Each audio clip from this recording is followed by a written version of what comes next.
This is Rob Tebbutt for ID Boxing. Delighted to be joined for the first time, might I add, by Anthony Pressley, chef, food making extraordinaire, working with the pros. Anthony, first time. We're going to call you Pressley, as that's what you go by. Presley, thanks very much for doing this interview. How are you? I'm doing well, thank you. Good, excellent. We are here in sunny Morecambe Bay. I think the sun is just trying to poke out from behind us, obviously quite away from where you're from. Just Yeah. tell us a little bit about your story. So I'm from America. I'm specifically from Arizona, Phoenix, and I cook for a lot of awesome fighters, and I'm just happy to be here.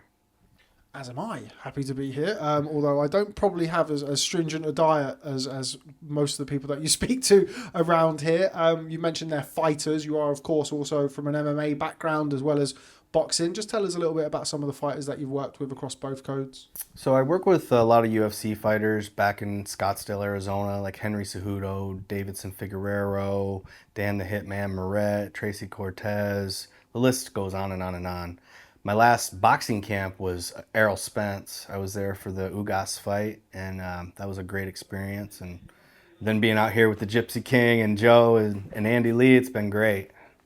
Tell us about how that union happened. How did you come from Arizona over to Morecambe, working with MMA guys, UFC guys, and of course Errol Spence in Texas, to working with the 6'9" Gypsy King out of Morecambe Bay? So my manager is George Lockhart, which is Tyson's chef. George happened to be out on tour with Jelly Roll. He's a popular musician in America. And he gave me a call. He said, I got a great gig for you. You ready to come to England? And I said, heck yeah, I'm ready. What was it about working with Tyson Fury that stood out to you so far? I mean, how long have you been over here and working with him? I've been here for about a month. I just get mesmerized every time I'm around him because it's like he's the greatest boxer of all time in my eyes.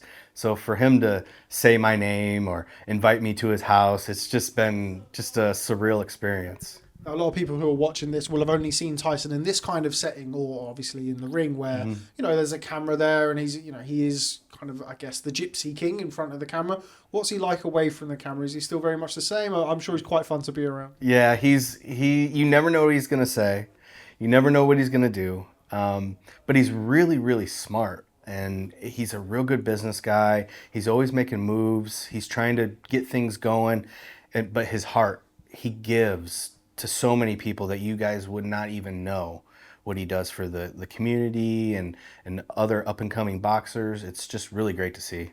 Working with Joseph Parker, he's of course preparing for his bout with Joe Joyce. What changes did you make to Joe's diet, as we just briefly spoke about off camera? He is a New Zealander of Samoan descent. He probably does things slightly different to the way we do things. What changes have you made to his diet? Well, it's just all about timing and eating the correct foods at the right time, and then fueling each workout so I know the schedule, so he has enough energy to get through that session. So we haven't made too big of changes because he is a heavyweight, and we're not cutting weight. So I'm just making sure he's eating really healthy, lean, and timing. The timing is everything with these guys. Apart from the obvious, of course, portion sizes and how often they eat, what's the difference between working with a heavyweight who doesn't have to make weight and then, say, somebody who is, Errol Spence, a good example of somebody who's big at the weight at 147 and he's had to make that weight for a long time. I'm sure it's quite different working with Errol Spence compared to a Tyson Fury or Joseph Parker. It really is. Like when I'm with Errol, we were in a cut. So we were in a deficit the entire time. So smaller portions. So I use like little tricks, smaller plates. It looks like the plate's full, maybe give them chopsticks, slow them down. And then with Joe, it's just like, all right, big boy, here we go. We got a big portion of protein. We got some carbs for you, so I can really be more creative with Joe than with somebody that's in a cut. The modern day of weight making across both codes, whether it's MMA or boxing, is it's becoming a lot more scientific. I'd say probably in the last decade or two, with certainly with next day or day before weigh-ins rather. Talk to me about the difference in cutting weight in MMA compared to boxing. So with the MMA guys, they tend to be a little bit heavier than what they fight at. So we have to drop a lot of weight, whereas boxers usually stay around where they're at, 15 pounds, no more than that usually. So it's a lot easier working with boxers because their weight is pretty close. Sorry, we're just trying to see what the there's some damning music in there in the background. I don't know if somebody's about to burst out and make a ring entrance. But anyway, let's move forward. Joseph Parker in preparation for Joe Joyce. I've known Joe for quite a few years. I've known him for quite a long time. One of the things I was taken by seeing him today is he looks in great shape, but he looks bigger, he looks heavier. Is that something that's part of his diet? Is there a specific type of S&C that he's done for this fight? Talk to me about Joe's kind of physique at the minute. So Joe never really brought a guy in like me before. Joe recently learned about this through George Lockhart and Tyson's camp, and he started eating what Tyson was eating and realized, oh, this is the last step that I need to take me to the next level. So now when I have all these alarms in my phone, boom, come downstairs, the food's ready for him. All he has to do is eat and then go rest. He doesn't have to worry about anything. So that's why he's eating really lean foods. He's eating really good food, good for his soul. So he's just happy, you know.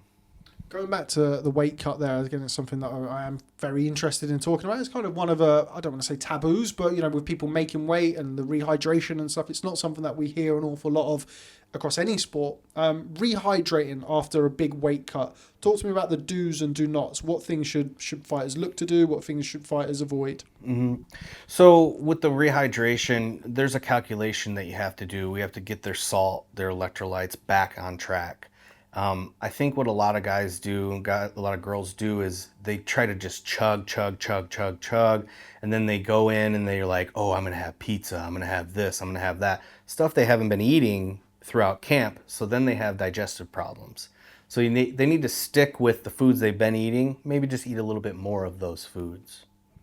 Without naming any names, what's the biggest weight cut that you've been involved in? 36 pounds. And that was 2 weeks out. Wow. How do you do that, 36 pounds over those 2 weeks? And how difficult is that for yourself, but of course the fighter? It's very difficult because, you know, their lives are in our hands. And when they come in heavy like that and we're in a hot water bath or we're in a sauna suit, you got to be really diligent and you got to be perfect with your execution, or they could die or they could be seriously injured. Now you're over in boxing, of course. You've worked with Errol Spence recently. Is this something that you can see yourself doing more of, kind of working across this code as well as MMA? Yeah, this is what I was born to do. I finally found what I'm supposed to do with my life. It's so fun. I was telling Joe, I work 7 days a week when I'm in a fight camp, and I don't care. It's amazing. I'm up before them. I go to sleep after them, but everything's ready. You know, I just want to be an asset in any fight camp that I'm in.